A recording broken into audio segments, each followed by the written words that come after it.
Hey, my name's James Nicholson and welcome to this channel. Now in this video I'm going to tell you what you could do if you have £1,000 saved and you want to get into property investing, and it's not going to be what you expect.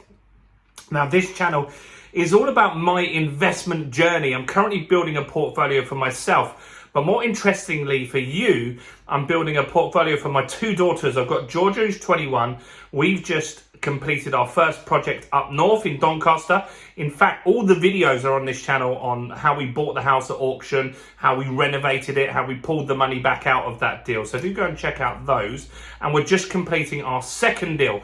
We got some good news on that one yesterday. It's been very stressful. 13 weeks it took to get that mortgage offer on that one, which was insane. But we're also building a portfolio for my little baby. She's called Amelie. She's 1.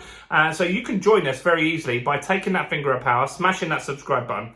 Go on, smash that subscribe button right there. Hit the bell notification and join us on this journey together. Now, what could you do with £1,000? Now, firstly, congratulations for saving £1,000. It might not seem like a lot of money, but a lot of people don't even save £1,000. Trust me, my daughter, until recently, wouldn't have saved £1,000. She'd spend her wages every single month, but we fixed that, fortunately.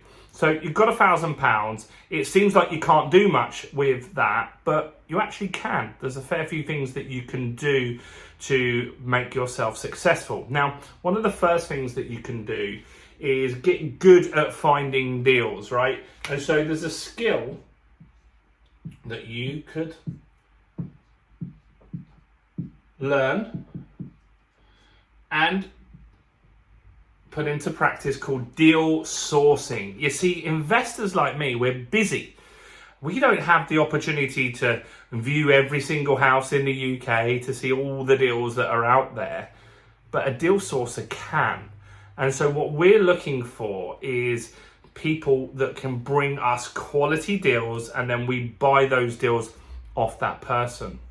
So if you could find good deals very easily by going to like a property networking group or going into Facebook groups, if you said, I've got a deal in this area, people that invest in that area would bite your arm off to get those deals from you. Now, how much could you sell a deal for? Good question. Well, normally a deal will sell between 3k and 5k. Now, that wouldn't use much of your £1,000. You might have to use it for some travel and setting your little business up, but you really don't need to spend much.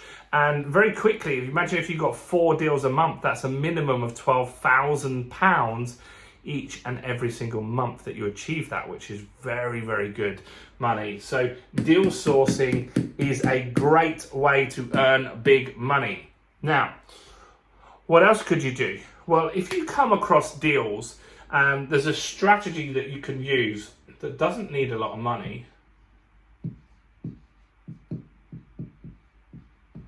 It's called lease options.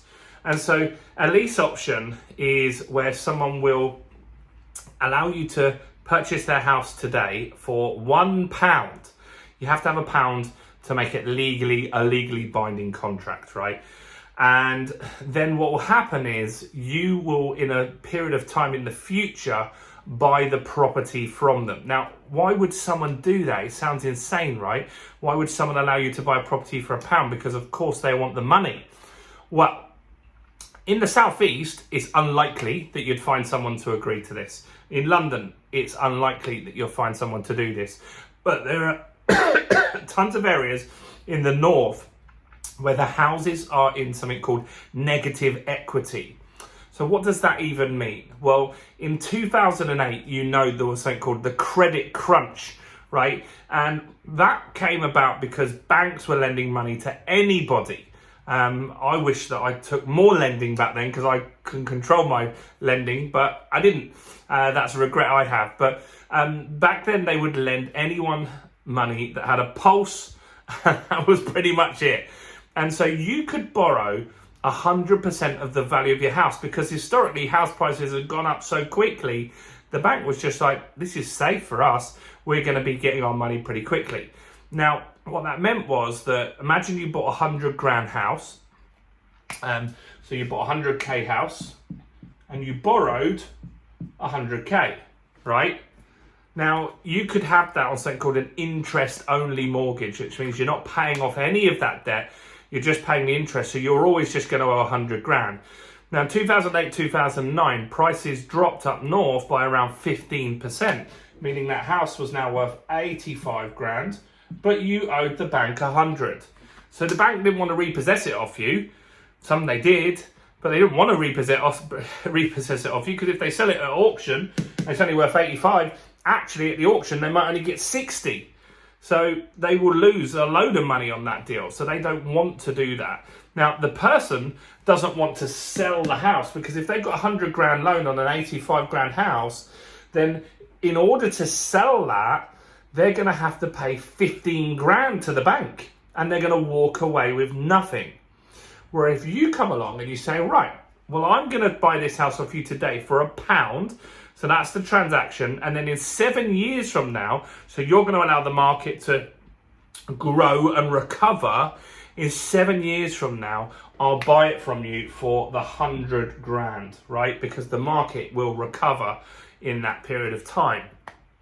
Now, in those 7 years, you get the house, you get to renovate the house, you could add value, maybe add new bedrooms, do a refurbishment. So if you wanted to, you could actually buy the house quicker than the 7 years. You don't have to wait 7 years, but it gives you that option, right? And so those are called lease options. I've actually got more videos on this channel about lease options, and I think you should go and check out those, because they're very, very powerful. They really only work in the north, but lots of people, you would be helping them, right? So you're taking that property out. They don't know any other way around this, and they just want to get the property gone, right? And so lease options are very, very good. So these two options so far, if you've got £1,000, right? Pretty good, right? So first is deal sourcing. Quickly, before we go into the next one, look, this video, I want to get more views on it, because that's important to me as a YouTuber. So quickly, take that finger of power, smash that little like button over there, guys. Smash it quickly, because that will push this out to more people. And any questions or comments, do comment below. That's really important as well. Okay, so we've got deal sourcing, we've got lease options. Another thing you can do is rent to rent. I mean, that is terrible. That says rent. So rent to rent.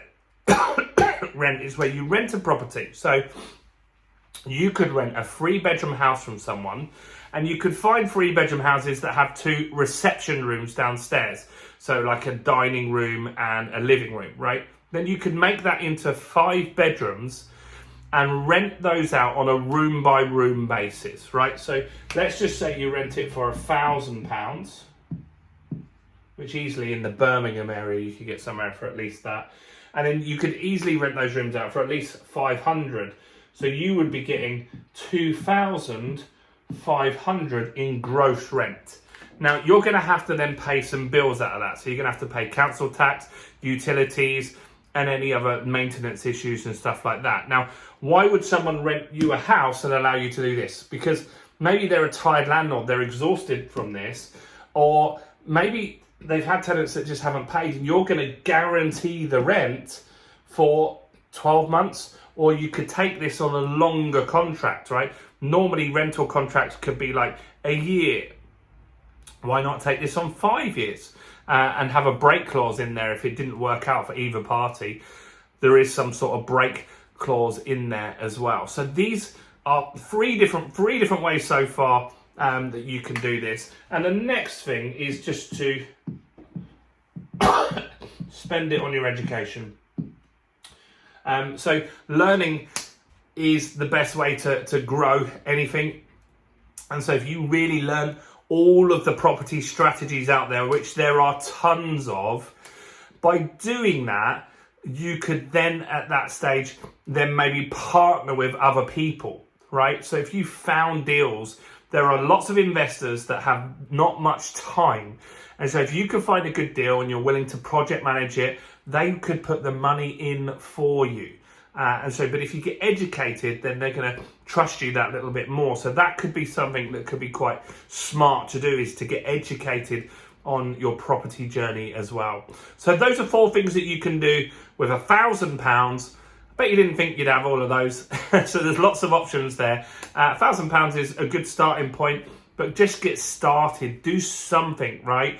Just do something. Now, I want to invite you on this journey again. So subscribe to the channel and hit the bell. We'll teach you all of these strategies in more detail. And we're considering running a London event very, very soon.